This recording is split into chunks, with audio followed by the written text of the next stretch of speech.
Hello friends, welcome back to the new video. In this video guys, we are going to talk about guys how to unpair Bluetooth speaker to our Motorola phone. Guys, you want to unpair this Bluetooth speaker, so guys you can unpair. And guys, now let's see how to unpair Bluetooth speaker in our Motorola phone. In this video guys, I will show you. So guys, now let's see how to unpair it. So first of all guys, open your phone setting to unpair your Bluetooth speaker to your Motorola phone. Then guys, second option guys, you can see your connected device setting. So guys, tap here. So as you can see guys, we have paired this Bluetooth speaker, and guys now we want to unpair. So guys, how to unpair? So guys, right side guys, you can see this setting icon. So guys, this icon guys, tap here.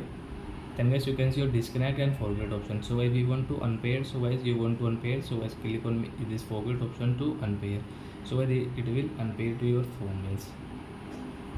So I hope friends you have understood how to unpair Bluetooth speaker to our Motorola phone. So that's it guys, thanks for watching. So guys, now we will meet on guys next video guys with new topic. Before going guys, please go and like my video, subscribe my channel. Bye bye friends.